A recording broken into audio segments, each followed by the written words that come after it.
नमस्कार, आप देख रहे हैं सुनिए सरकार। मैं अभिसार शर्मा। एक सवाल मैं आपसे पूछना चाहता हूं। इस वक्त जो पेट्रोल के दाम लगातार बढ़ रहे हैं और कुछ जगहों पर 100 रुपए प्रति लीटर पेट्रोल हो गया है, क्या इसमें भी दोष 2014 से पहले की सरकार का है? और अगर दोष कांग्रेस सरकार का है तो पिछले 7 सालों से मोदी सरकार क्या कर रही है? यह बात किसी और ने नहीं बल्कि देश के प्रधानमंत्री नरेंद्र मोदी ने कही है। उन्होंने क्या कहा है वो मैं आपको थोड़ी देर बाद बताऊंगा और फिर मैं उसकी एक एक करके चर्चा करूंगा। मगर सबसे पहले यह खबर मैं आपको दिखलाना चाहता हूं जो आपके स्क्रीन पर है। यह खबर क्या कहती है, इसका हेडलाइन देखिए। भारत से 23 रुपए सस्ता पेट्रोल नेपाल में, होने लगी तस्करी, पकड़े गए 3 लोग। आज तक की खबर है। इसका मतलब क्या हुआ दोस्तों कि अब नेपाल के साथ जो हमारी सीमा है और भारत में जो जो राज्य बसा हुआ है, जो जो शहर बसे हुए हैं, वहां से लोग सीमा पार करके नेपाल जा रहे हैं और वहां से पेट्रोल ला रहे हैं और उसकी तस्करी भी हो रही है। खबर क्या, मैं आपको पढ़ के सुनाना चाहता हूं।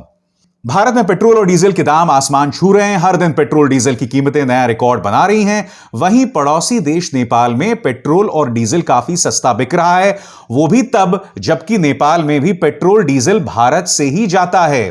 कोरोना वायरस की महामारी के कारण नेपाल सरकार ने भारत से लगती सीमा सील कर रखी है। इसके बावजूद पेट्रोल डीजल की नेपाल से भारत में तस्करी होने लगी है। यानी कि हमारे लोग नेपाल जा रहे हैं पेट्रोल खरीदने के लिए या फिर तस्करी हो रही है। अब मैं आपको बतलाना चाहता हूं कि देश के प्रधानमंत्री ने दरअसल इसके लिए कांग्रेस पर किस तरह से निशाना साधा। हालांकि उन्होंने बहुत ही, जैसे कहते हैं ना, चतुराई से अंत में यह भी कह दिया कि मैं दोष उन्हें नहीं दे रहा हूं, मगर जो बात कहना था वो तो निकल ही गई। यानी कि तीर कमान से निकल ही गया मोदी जी। अब फिर आप उस पर लाग लपेट करते रहे, उससे कोई फर्क नहीं पड़ता। क्या कहा आपके स्क्रीन पर। इस दौरान प्रधानमंत्री मोदी ने पेट्रोल की बढ़ती कीमतों पर कहा कि मध्यम वर्ग को ऐसी कठिनाई नहीं होती यदि पहले की सरकारों ने ऊर्जा आयात की निर्भरता पर ध्यान दिया होता। उन्होंने बताया कि 2019-20 में भारत ने अपनी घरेलू मांगों को पूरा करने के लिए 85% तेल और 53% गैस का आयात किया है। मोदी ने वीडियो कॉन्फ्रेंसिंग के जरिए संबोधित करते हुए कहा कि भारत ऊर्जा की बढ़ती मांग की पूर्ति के लिए काम कर रहा है। भारत ऊर्जा आयोग पर निर्भरता को भी कम कर रहा है। हम अपने आयात स्रोतों में विविधता ला रहे हैं। उन्होंने कहा कि किसी को दोषी नहीं ठहराना चाहता हूं, लेकिन यह काम अगर पहले हो जाता तो देश के मध्यम वर्ग के लोगों पर बोझ नहीं पड़ता। यानी कि मोदी जी, जब आप विपक्ष में थे तब भी आप सरकार को ब्लेम करते थे। मैं आपके 2 पुराने बयान सुनाना चाहता हूं और इस पर आपको गौर करना पड़ेगा। पहला तो उनका वो ऐतिहासिक बयान है जिसके बारे में उन्होंने कहा था कि एक बार काला धन आ जाए तो 15-15 लाख तो गरीब के खाते में ऐसे ही चले जाएगा, जिससे बाद में अमित शाह ने एबीपी न्यूज को दिए गए इंटरव्यू में कहा था कि यह एक जुमला है। मैं आपको बयान सुनाना चाहता हूं, इसलिए नहीं कि उन्होंने क्या कहा था कि 15 लाख आपके खाते में आ जाएंगे, बल्कि इसमें उन्होंने यह कहा था कि यह सरकार तो वो सरकार है जो हर चीज के लिए मोदी पर दोष मढ़ती है। सुनिए उनका यह बयान। अरे एक बार ये जो चोर लुटेरों के पैसे विदेशी बैंकों में जमा है ना, उतने भी हम रुपये ले आए ना, तो भी हिंदुस्तान के एक एक गरीब आदमी को मुफ्त में 15-20 लाख रुपए यूं ही मिल जाएगा। कितने रुपये? ये हमारे एमपी साहब कह रहे थे रेलवे लाइन, ये काला धन वापिस आ जाए, जहां चाहो वहां रेलवे कर सकते हो। ये लूट चलाई है और बेशर्म होकर के कहते हैं सरकार आप चलाते हो और पूछते मोदी को कि कैसे लाए। जिस दिन भारतीय जनता पार्टी को मौका मिलेगा, एक एक पाई हिंदुस्तान की वापस लाई जाएगी और हिंदुस्तान के गरीबों के लिए काम लाई जाएगी। तो सुना आपने, यह सरकार हर चीज के लिए मुझे दोषी ठहराती है। मोदी जी, मैं आपसे समझना चाहता हूं, आप भी तो वही कर रहे हैं। अगर मैं मान लूं कि वो सरकार पेट्रोल की बढ़ी हुई कीमतों के लिए भी आपको दोषी ठहरा रही है, यहां पर आप क्या कर रहे हैं बताइए। एक तो आपने देश की जनता को 15 लाख का वादा किया, वो तो खैर पूरा नहीं हुआ क्योंकि वो जुमला था। फिर आप ये कह रहे हैं हर चीज के लिए मुझे दोषी मढ़ा जाता है, मगर अब जब आप सत्ता में हैं तब हर चीज के लिए आप दोषी जो हैं विपक्ष को ठहराते हैं। किसान आंदोलन करता है, विपक्ष दोषी है।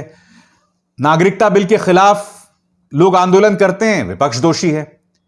1 रैंक 1 पेंशन के लिए सैनिक सड़क पर आता है, विपक्ष उन्हें गुमराह कर रहा है। अरे विपक्ष अगर इतना ताकतवर है तो वो 55 सीटों पर थोड़ा ना अटका रहता। मेरी बात कांग्रेस की हो रही है। तो ये बहुत ही अजीब और गरीब बात है। अब मैं आपको सुनाना चाहता हूं प्रधानमंत्री ने जब वो विपक्ष में थे तो पेट्रोल के दामों पर क्या कहा था, सुनिए। साल का रिपोर्ट कार्ड के कुछ ही घंटों में उन्होंने देश में जिस प्रकार से पेट्रोल के दाम बढ़ा दिए, ये दिल्ली सरकार की शासन चलाने की नाकामयाबी का जीता जागता सबूत है। देश की जनता के अंदर भारी आक्रोश है और इसके कारण और भी चीजों पर बहुत बड़ा बोझ होने वाला है, सरकार पर भी बहुत बड़ा बोझ होने वाला है। मैं आशा करूंगा कि प्रधानमंत्री जी देश की स्थिति को गंभीरता से लें और पेट्रोल के दाम बढ़ाए हैं उसको वापस करें। तो सुना आपने, विपक्ष में कुछ और, सत्ता में आकर कुछ और देश की जनता को यह समझना होगा। अब मैं आपको एक आंकड़ा देना चाहता हूं दोस्तों, जो आपकी स्क्रीन पर है। जब मोदी 2014 में प्रधानमंत्री बने थे तब 1 लीटर पेट्रोल की कीमत थी 71 रुपए। आज कीमत 88 रुपए प्रति लीटर है और कुछ जगहों पर 100 तक पहुंच गई है। डीजल मई 2014 में 57 रुपए के भाव से बिक रहा था, आज 80 रुपए के भाव से बिक रहा है सिर्फ दिल्ली में, और हो सकता है इससे ज्यादा ही बिक रहा हो। यह हकीकत है। आप जानते हैं ना, मौजूदा आईटी मंत्री रविशंकर प्रसाद इन तस्वीरों में किस तरह से साइकिल में निकल गए थे अपना विरोध जतलाने पेट्रोल की बढ़ती कीमतों को लेकर। मैं आपको बताता हूं कि पेट्रोल के जो दाम बढ़ रहे हैं, इसका सीधा असर जाहिर सी बात है इन्फ्लेशन पर पड़ेगा, मुद्रास्फीति पर पड़ेगा और फिर महंगाई बढ़ेगी। क्योंकि इस वक्त आपको एक बात समझना पड़ेगा कि लोगों के पास नौकरियां नहीं हैं। पिछले 50 साल में नौकरियों को लेकर जो रिकॉर्ड है वो सबसे बदतर है। और ऊपर से अगर पेट्रोल के दाम बढ़ रहे हैं और लगातार बढ़ रहे हैं और सरकार, दोष अब भी 2014 से पहले की सरकार पर मर रही है, तो आपको सोचना पड़ेगा कि सरकार के पास इस पर काबू पाने का कोई जरिया है भी कि नहीं। मगर उससे भी बड़ा सवाल मैं आपसे पूछना चाहता हूं कि देखिए, बीजेपी तो सड़कों पर उतर आती थी 2014 से पहले, आम इंसान भी उस पर बोलता था। इन चेहरों पर गौर कीजिए, अक्षय, अमिताभ बच्चन, अजय देवगन, ये तमाम लोग 2014 से पहले पेट्रोल के बढ़े हुए दामों पर खुल्लम खुल्ला बयान देते थे। मैं नहीं भूला हूं कि अमिताभ बच्चन ने एक जोक डाला था अपने ट्विटर अकाउंट पर कि भैया 2 रुपए का पेट्रोल डलवा दो। तो पेट्रोल जो डालता है उसने पूछा सिर्फ 2 रुपए का क्यों? कहता गाड़ी के अंदर नहीं, गाड़ी के ऊपर, ताकि मैं गाड़ी को जला दूं, क्योंकि पेट्रोल के दाम इतने बढ़ गए हैं। अब ये लोग इतने डर गए हैं कि लोग ये मजाक भी नहीं करते हैं। और ये सवाल आम इंसान के साथ भी है कि देखिए, 2014 से पहले जब आप पेट्रोल के बढ़े हुए दामों पर प्रदर्शन कर सकते थे, अब आप क्यों डरते हैं? जब आपसे पेट्रोल स्टेशंस पर न्यूज चैनल्स के रिपोर्टर्स, कैमरामैन सवाल करते हैं, तो आप इतनी दबी आवाज में अपनी बात क्यों रखते हैं? पेट्रोल के बढ़े हुए दामों पर बात क्यों नहीं की जाती है? उसको लेकर इस कदर खौफ क्यों है आप पे, अपनी बात रखने को लेकर? हकीकत यह दोस्तों कि अब इस मुद्दे को विपक्ष भी उस पुरजोर तरीके से नहीं उठाता जिस पुरजोर तरीके से बीजेपी उठाया करती थी जो 2014 से पहले। एक आर्टिकल में मैंने पढ़ा और बहुत दिलचस्प बात है कि कांग्रेस के कुछ नेताओं से पूछा गया कि भाई आप पेट्रोल की बढ़ी कीमतों के मुद्दे क्यों नहीं उठाते? तो वो कहते हैं कि भाई हम उठा भी देंगे मगर मीडिया उसे दिखाएगा नहीं। और मीडिया, जैसे कि आप जानते हैं उनकी क्या दिलचस्पी है, उनकी दिलचस्पी दिशा रवि पर झूठ का प्रचार प्रसार करना, बेवजह का जहर बोना। जो असली मुद्दे हैं लोगों से जुड़े हुए वो कभी नहीं उठाए जाएंगे। ये इस देश का दुर्भाग्य है। विपक्ष यह सोचकर नहीं उठाता कि मीडिया उसे तवज्जो नहीं देगा। अरे आप अपना कर्म कीजिए ना। मेरे जैसे पत्रकार भी अपनी जिम्मेदारी को समझते हुए सुनिए सरकार जैसे शोज करते हैं ना। क्यों करते हैं हम? क्योंकि सवाल सरकार से ही किया जाएगा, सवाल विपक्ष से नहीं किया जाएगा। वो विपक्ष जो पिछले 2 चुनावों में लगातार पटखनी खाती जा रही है।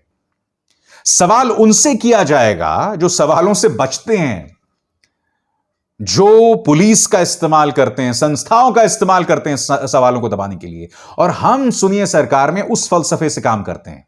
विपक्ष भी अपने इस दायित्व को नहीं भूल सकती। हकीकत दोस्तों यह है। इसलिए जाते जाते पेट्रोल की कीमतों पर मैं यह कहना चाहूंगा कि भारतीय जनता पार्टी अपने इतिहास को ना भूले। प्रधानमंत्री के तमाम बयान मैं आपको सुनवा चुका हूं। विपक्ष अपनी जिम्मेदारी को ना भूले, क्योंकि बेशक आपको मीडिया ने दिखाए मगर आपको मुद्दे तो उठाने पड़ेंगे ना। देखिए, मीडिया की क्रेडिबिलिटी खत्म हो गई है। गोदी मीडिया को अब कोई गंभीरता से नहीं लेता। और उसी तरह से आपको ये मुद्दे उठाने पड़ेंगे, क्योंकि इसका ताल्लुक आम इंसान से है। आम इंसान को बेशक धर्म का दतूरा चटा दिया गया हो, वो एक अलग मुद्दा है, उस पर बीजेपी जीतती रहेगी। क्योंकि देखिए, नफरत एक बहुत ही आसान तरीका है वोट हासिल करने का। बांट दीजिए, लोगों में असुरक्षा पैदा कर दीजिए। एक जमाने में जिस तरह से मुसलमानों को उनके धर्मगुरु मूर्ख बनाते थे ये कहते हुए कि इस्लाम खतरे में, आज वही हिंदुओं के साथ कुछ लोग कर रहे हैं कि हिंदुत्व खतरे में, हिंदू धर्म खतरे में। तो करिए, वो है ना, पौड़ी हो रही है। तो एक किस्म की अजीबोगरीब पार्टी हो रही है इस देश के अंदर। खैर, सुनिए सरकार में बस इतना ही। अब विसार शर्मा को दीजिए इजाजत। नमस्कार। जब हमने HW न्यूज नेटवर्क की नींव डाली थी, तब हमने यह ठाना था कि न्यूज और इंफॉर्मेशन ये लोगों तक फ्री पहुंचनी चाहिए, मुफ्त पहुंचनी चाहिए। और हम आज भी ये वचन पर कायम हैं। पर जैसे आपको मालूम है, न्यूज चैनल चलाने के लिए पैसों की जरूरत है। तो हमको सबको न्यूज फ्री पहुंचाने के लिए कुछ मेंबर्स और कुछ सपोर्टर्स की जरूरत है। जी हां, मेरी आप सबसे गुजारिश कि आप सब HW न्यूज हिंदी की मेंबरशिप को ग्रहण करें। ये सदस्यता स्वैच्छिक है, यानी कि आप अपनी मर्जी के मुताबिक इसे ग्रहण कर सकते हैं। क्योंकि अगर आप इसे ग्रहण नहीं भी करते, तब भी आपको HW न्यूज हिंदी के तमाम कार्यक्रम मिलते रहेंगे। मगर अगर आप चाहते हैं कि आजाद न्यूज जो है वो मजबूत हो, अगर आप चाहते हैं कि वो न्यूज जो सत्ता से सवाल पूछती है वो मजबूत हो, तो जरूर बने HW न्यूज हिंदी के सदस्य। जो लोग हमारे 89 रुपए प्रति महीने वाले कार्यक्रम से जुड़ेंगे, उनके लिए HW न्यूज का बैच विश मिलेगा। साथ ही साथ उन लोगों को हमारे एक्सक्लूसिव पोल्स में भी शामिल होने का मौका मिलेगा। इसके अलावा हमारा जो दूसरा मेंबरशिप कार्यक्रम है वो 199 रुपीस प्रति महीने का है, यानी कि 199 रुपए प्रति महीने। और इस प्रोग्राम में हमारे जो मेंबर्स हैं उन्हें 99 रुपए के प्रोग्राम वाले सभी चीजें तो मिलेंगी। इसके अलावा बिजनेस से जुड़ी हुई बातें भी हम करेंगे। हमारे एक्सपर्ट अखिलेश भार्गव से आप बिजनेस से जुड़े हुए अपने सवाल भी पूछ सकते हैं। हम उम्मीद करेंगे कि आप इस निष्पक्ष पत्रकारिता की राह में हमें पूरी तरह से योगदान देंगे।